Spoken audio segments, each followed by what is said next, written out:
하나님이 주시는 말씀은 요한복음 14장입니다. 요한복음 14장 1절부터 14절까지 말씀입니다. 한 절씩 교독하도록 하겠습니다. 제가 먼저 공독하겠습니다. 너희는 마음에 근심하지 말라. 하나님을 믿고 또 나를 믿어라. 내 아버지의 집에는 있을 것이 많다. 그렇지 않다면 내가 너희가 있을 것을 마련하러 간다고 너희에게 말하겠느냐. 나는 너희가 있을 것을 마련하러 간다. 내가 가서 너희가 있을 곳을 마련하면 다시 와서 너희를 나에게로 데려다가 내가 있는 곳에 너희도 함께 있게 하겠다. 너희는 어디로 가는지 그 길을 알고 있다. 도마가 예수께 말하였다. 주님, 우리는 주님께서 어디로 가시는지도 모르는데 어떻게 그 길을 알겠습니까? 예수께서 그에게 말씀하셨다. 나는 길이요 진리요 생명이다. 나를 거치지 않고는 아무도 아버지께로 갈 사람이 없다. 너희가 나를 알았더라면 내 아버지도 알았을 것이다. 이제 너희는 내 아버지를 알고 있으며 그분을 이미 보았다. 빌립이 예수께 말하였다. 주님, 우리에게 아버지를 보여주십시오. 그러면 좋겠습니다. 예수께서 대답하셨다. 빌립아, 내가 이렇게 오랫동안 너희와 함께 지냈는데도 너는 나를 알지 못하느냐? 나를 본 사람은 아버지를 보았다. 그런데 내가 어찌하여 우리에게 아버지를 보여주십시오 하고 말하느냐? 내가 아버지 안에 있고 아버지께서 내 안에 계시다는 것을 내가 믿지 않느냐? 내가 너에게 하는 말은 내 마음대로 하는 것이 아니다. 아버지께서 내 안에 계시면서 자기 일을 하신다. 내가 아버지 안에 있고 아버지께서 내 안에 계시다는 것을 믿어라. 믿지 못하겠거든 내가 하는 그 일들을 보아서라도 믿어라. 내가 진정으로 너희에게 말한다. 나를 믿는 사람은 내가 하는 일을 그도 할 것이요 그보다 더 큰 일도 할 것이다. 그것은 내가 아버지께로 가기 때문이다. 너희가 내 이름으로 구하는 것은 내가 무엇이든지 다 이루어 주겠다. 이것은 아들로 말미암아 아버지께서 영광을 받으시게 하려는 것이다. 너희가 무엇이든지 내 이름으로 구하면 내가 다 이루어 주겠다. 주겠다. 아멘. 오늘 설교 제목은 Why me입니다. 왜 나한테 이런 일이? 우리가 인생을 살아가면서 왜 나한테 이런 일이 일어나지? 라는 질문을 한번 해보신 적이 있을지 모르겠습니다. 나에게 왜 이런 일이 일어났을까? 어쩌면 한 번쯤은 이러한 질문을 할 수밖에 없는 상황들이 우리에게 있었을 것입니다. 어떤 사람이 신혼여행을 갔어요. 신혼여행을 가서 바다에서 그 바나나 보트를 이렇게 탔습니다. 그런데 그 운전하시는 분이 일부러 빠뜨렸어요, 사람들을. 근데 한 사람이 막 살려달라고 막 이렇게 막 발버둥을 쳤어요. 그게 누구냐면 바로 저였어요. 네. 왜냐면 불안했어요. 바다 그 깊은 한가운데 빠져본 적이 없었거든요. 그런데 구명조끼가 있었어요. 그럼에도 불구하고 불안했습니다. 오늘 말씀에 보면 너희는 근심하지 말라라고 했는데 그 헬라 뜻을 보면 보이시나요?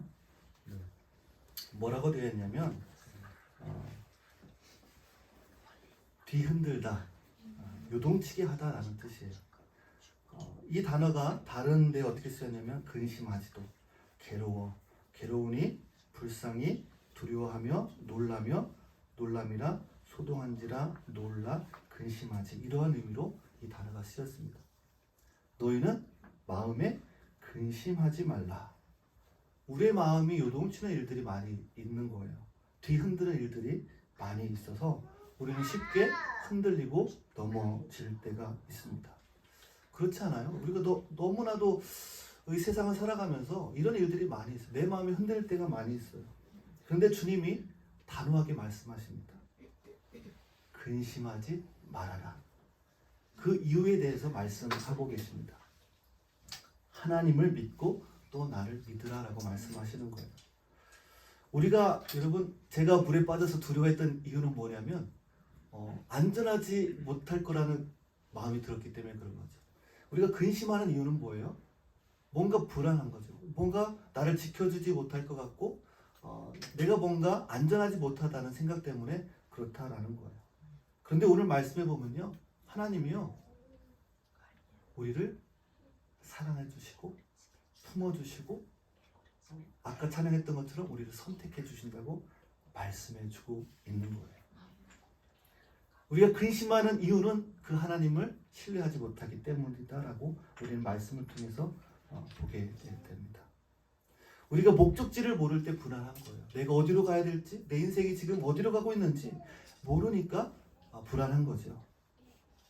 그런데 오늘 본문에서 하나님은 우리가 가야 될 길을 말씀해 주고 있습니다.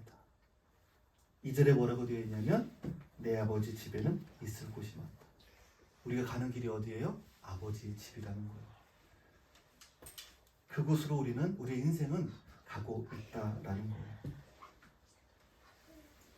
그러면서 주님이 뭐라고 했냐면 나는 그 아버지의 집으로 가는 길이요 진리요 생명이다 라고 말씀하십니다. 세상 사람들은 그렇게 얘기를 해요. 기독교가 너무 독선적이 아니야. 왜 예수님만 믿어야 되느냐? 왜 그 길밖에 없냐? 라고 얘기를 합니다. 그런데 오해인 거죠. 무슨 오해냐면 하나님께로 갈 수 있는 길은 없었어요. 그 길을 주님이 만드신 거예요. 어떠한 길로도 하나님께 갈 수 있는 방법이 없었어요. 그런데 주님이 그 길을 만드셨다라는 거예요. 그 길을 거치지 않고는 아버지께로 갈 수 있는 길이 없었습니다. 그래서 주님이 그 길을 만드신 분이 바로 예수님이다라는 것을 우리에게 말씀해 주고 있는 거예요. 여러분 성경에 아브라함을 하나님이 부르셔서 그에게 약속해 주신 것이 여러분 이루어졌나요? 안 이루어졌나요? 이루어졌죠. 여러분 야곱이 살던 때에 큰 흉년이 들었어요. 근데 야곱이 굶어서 죽었나요? 그렇지 않아요. 야곱의 아들 요셉을 통해서 하나님이 그들을 구원해 주신 것을 보게 됩니다. 하나님은요, 하나님이 말씀하신 것은요 반드시 지키시는 분이에요. 오늘 14절 말씀에도 주님이 말씀해 주고 있는 거예요. 하나님을 믿고 또 나를 믿어라. 그런데요, 예수님의 제자들을 보면요 믿지 못했어요. 그 길이 어딘지도 몰랐어요. 여러분 주님은 지금 제자들에게 내가 그 하나님의 집, 너희들의 집을 마련하러 간다라고 말씀하셨는데 그때 제자들은 그 길이 어딘지도 몰랐고 그것이 무슨 말인지도 몰랐어요. 그런데 나중에 어떻게 됐을까요?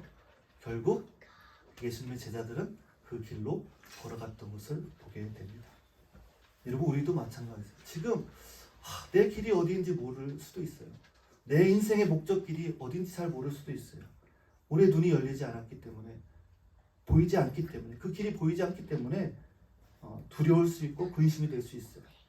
그런데 그 길을 발견하게 되면 우리는 근심하지 않을 수 있다라고 말씀을 하고 있습니다. 여러분 우리 삶 속에서 나를 힘들게 하는 일들이 많이 있잖아요. 그런데 그 중에서 정말 힘든 게 뭔지 아십니까? 나를 정말 무섭게 공격하는 것이 뭔지 아십니까? 다른 사람일까요? 나를 힘들게 하는 다른 사람일까요? 아니요.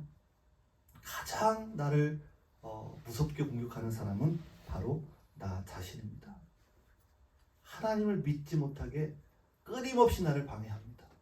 내 생각으로, 내 마음으로 세상을 바라보고 세상의 것을 추구합니다. 끊임없이 나를 흔들어대는 것이 다른 사람이 아니에요. 바로 저예요. 나 자신이라는 거예요.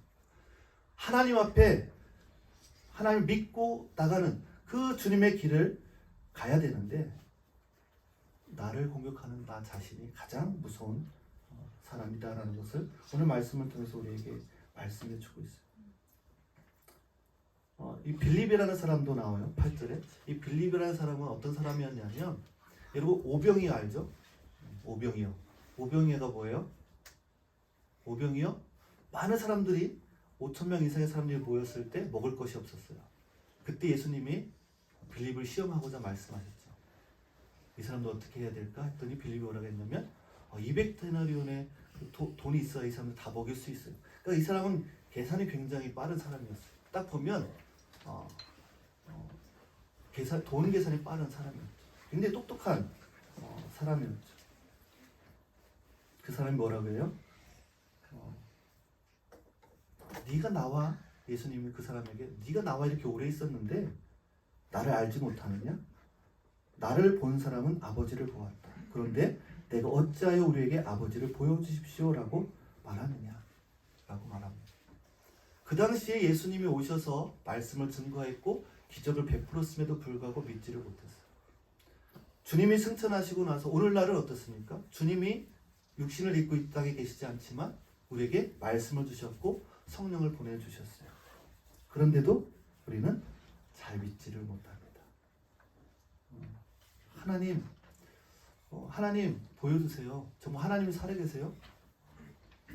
정말 하나님을 내가 왜 믿어야 돼요? 왜 교회 다녀야 돼요? 그런 마음이 들 때도 있는 거죠. 제가 모태 신앙인데 언제 하나님을 만나요? 주님을 만나느냐? 제가 중학교 3학년 때 주님을 만났어요. 그전에는 몰랐어요. 교회를 다녀도 설교를 들어도 예수님이 누군지 몰랐어요. 그런데 주님을 만나니까 주님이 누구신지 깨닫게 되고 제 삶의 목적이 바뀌는 것을 경험하게 되었습니다. 예수님을 찾아온 한 부자가 있었어요.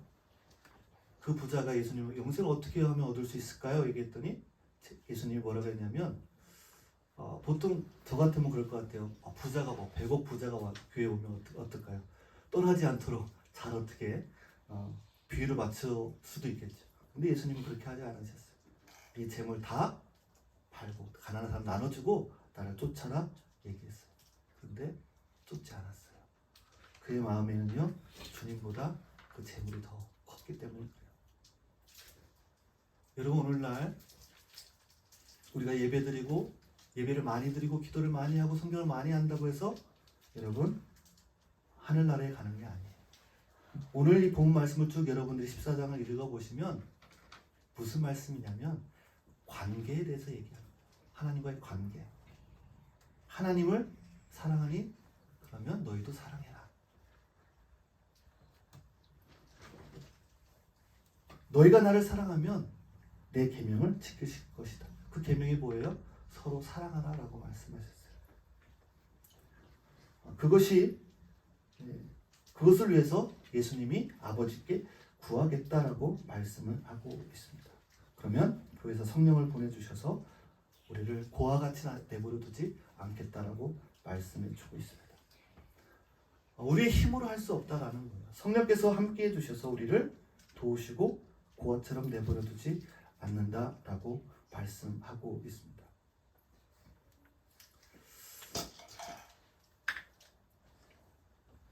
하나님이 오늘도 역사하시는 줄 믿습니다. 우리의 눈을 열어주실 것입니다.